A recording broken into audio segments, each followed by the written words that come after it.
It ain't the left side or the right side, then it must be the fin side. Inside. It ain't the left side or the right. Thank you, Solo Dude. Welcome to another episode of On the Fin Side here with Kat and Paul Pickin. You can follow us on Facebook, Twitter, Spreaker, iTunes, YouTube, and iHeartRadio. The Dolphins play at 1 p.m. Eastern Time against the Titans this coming Sunday. Two teams coming off horrific losses. The Dolphins shut out 20-0 to the Saints.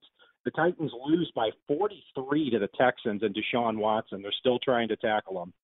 But looking at this game, Paul, a lot of things up in the air. I mean, I know it's been overwhelmingly negative in Dolphins land recently, and for good reason.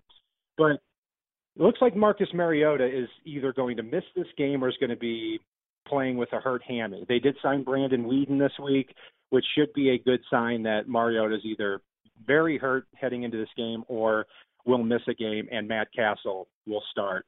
But if the Dolphins win this game, they've got a tough one against Atlanta next week. But then after that, they've got the Jets, the Ravens, and possibly the Raiders, maybe now without Derek Carr. So if the Dolphins can win this game and get to 2-2, whole season starts looking a lot different. It does. And you have to think, as sleepwalking as the offense has been the past 2 weeks, this team is going to wake up at some point. They just have too much talent to suck this badly. I hate putting it that way, but they do. They really do. This is probably the best set of receiving and rushing threats that they've had on this team in a long time. You got a Pro Bowl center who hasn't been playing up to snuff, and once he starts playing up to snuff, the players between him and your Pro Bowl left tackle and possible Pro Bowl right tackle, you kind of expect that things will start to gel at some point in time. So hopefully this is the week here. It is an ideal scenario given the fact that, you know, you've got your run defense, which is very good against the strength of their offense, which is their running game. You've got your pass defense, which has some questions, going up against their passing offense that has some questions. And then you've got your offense going up against their defense, which is just okay at this point. So this is a good chance for Cutler to break out this week. Yeah, and he has to. And, you know, you talk about the skill positions, and you're exactly right, that they are stocked at those spots. The key thing, I don't think we factored in, or a lot of people didn't factor in, how long it would take for Cutler to get familiar with this offensive personnel. And I think that explains why you're seeing the Dolphins keep things so simple. I think that's why you're seeing the Dolphins struggle so much, even though they have the weapons to really keep it simple and just win one-on-one matchups. But another point you said there, Paul, Derrick Henry and DeMarco Murray, one of the better 1-2 punches here in the NFL. This year, 81 carries, 383 yards. So you're looking at 4.7 yards per carry between the both of them. The Dolphins have held opposing running backs this year to 3.61 yards a carry. So that should be a matchup that really defines how this game turns out. It should. And the other interesting one is going to be Miami's cornerback position. Xavier Howard hasn't been the best this year. We've already talked about that. I don't want to beat it to death. He's been okay. That's about it. He needs to step it up. Across from Xavier Howard, though, there's a whole lot of interesting mess going on. Reportedly, Cordrea Tankersley's been starting at corner over Byron Maxwell. It wasn't just a hammy issue like we talked about the other day. It sounds like, by all reports, the thing that we've been most pissed off about with the Dolphins' defense the past year or two was the fact that they weren't playing press man with their big press man corners. Come to find out, big reason for the benching here is Byron Maxwell supposedly was supposed to be playing press man and instead kept changing his own play style and playing off the ball. So I know Gase has been one of my goats lately because of the fact that he's been calling a terrible game on offense. But the fact that he's trying to put his press man corner into press man and the guy's going, nope, really, really irritates me.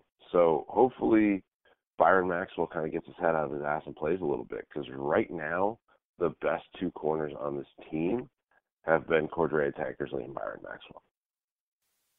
You bet. And Xavier Howard is questionable for this game, which makes it even more complicated. Ultron Verner, who's only played 10 snaps in the last two games, may see a pretty big role here. But regardless of who the Dolphins have at cornerback, the wide receivers for the Titans, not very good out there. Well, you've got Rashard Matthews, the former Dolphin. He's by far their number one guy. You've got Eric Decker out there on the perimeter as well. But Corey Davis, their 5th overall pick, is going to miss this game. Tywan Taylor can get deep a little bit, but not really a lot of players who scare you in terms of big plays. That really feeds into a favor for the Dolphins there. But I think really the biggest option for them, Paul, at tight end is going to be Delanie Walker going up against our linebackers and safeties. Yeah, that could get real interesting in a hurry. It should also be interesting. I mean, Lawrence Timmons came back last week and looked phenomenal. Rashad Jones, he is one of the better tight end covering safeties in the NFL. Kiko Alonso, he does do a good job covering tight ends, even though he hasn't been doing a great job in run support this year. But if Delanie Walker ends up one-on-one with Mike Hall, if Delanie Walker ends up one-on-one with Nate Allen, that's where it could get a little scary. But Miami's been doing a really good job on defense this year. They've held everyone to under 20 points. I'm not 100% worried here, even though Delanie Walker is a very talented threat. What would be terrible is if, Ray Maluga is going to play this game. It'd be terrible if Maluga went up against Delanie Walker and Walker caught the ball, went to the end zone, and Maluga ran to Taco Bell. That would be a terrible situation there. Maluga would just eat him. Yeah, he will. Hopefully he smothers him in coverage, like he smothers his chalupa at Taco Bell. So anyway, looking at a few other matchups here, one other interesting thing I heard listening to a few other Titans podcasts is their really top cornerback, Logan Ryan, typically plays in the slot. And when they go 3 cornerback, they have him in the slot. They have first-round pick Adoree Jackson, who is very hit and miss at this point, at one outside corner spot. And then at the other cornerback spot on the boundary, they have either LaShawn Sims or Bryce McCain. This is a matchup the Dolphins really need to exploit out there on the outside. Devontae Parker, really one of the only offensive players who have been playing well this year. But this might be a very good game, a very big game for Kenny Stills. It should be. And the reason I say should be is people are down on Kenny Stills right now. I'm really not. He's made some solid effort in the short receiving game when he's had the opportunity. But there are points I can look at in each of the first 3 games where you could see Stills streaking behind the defense, and Cutler just didn't see him. So Stills is doing what he's supposed to do, and Cutler's throwing the ball 5 yards. So it's Cutler needs to see Stills, and this is probably the worst cornerback scenario, which is a positive for Stills. And I know that came out sounding a little funky, but Stills can beat these guys deep. Like the other weeks, he was already beating better corners. He can beat these guys deep. So Cutler needs to just uncork it here. The guy that supposedly loves to throw the deep ball hasn't been throwing it. And so he just needs to see him open in these scenarios, and it could be a huge day for Stills. Yeah, and it really speaks to the chemistry that Tannehill and Kenny Stills had over the last 2 years, that I think Stills is getting open just as often as he was before. Jay Cutler is either not seeing him, or it's situations where he's pressured and he can't pull the trigger. But yeah, that's going to be a very big matchup. I'm still moving forward. I still have really high hopes for Kenny Stills. He's a great deep threat, and he's really rounding out the other parts of his game, not making as many stupid mistakes as before. What really needs to happen for the Dolphins on offense is Jay Ajayi needs to get back on track. Again, another player like Stills, I don't feel talent-wise is any worse than he was last year. I think he's quite pissed off at this point, and for good reason. I mean, last 2 games, Jay Ajayi, 58 yards rushing, 65 yards after contact. And that's not, I'm not misstating that. He is getting hit on the backfield regularly. And I don't know if the interior of this offensive line is going to get much better here throughout the year. So it's key the Dolphins make some plays downfield, open some things up, especially against a Titans secondary that's not all that great. Yeah, and really it goes back to something I was saying earlier. We need Pouncey to start playing a little more Pouncey-like. And once he does, that'll open a lot up for Ajayi. Right now, with 3 weak links in the middle of that offensive line, it's tough with him getting drilled in the backfield every play. I will say, you look back at last year, anytime he had a 2-game stretch where he didn't perform very well, Ajayi just exploded that 3rd week. Just absolutely exploded all over the team that they played against. And so this could be a prime week for him to do that, especially if Pouncey can kind of get back to being Pouncey. Yeah, big matchup on the interior is going to be Titans defensive tackle Jarrell Casey against the interior of the Dolphins offensive line.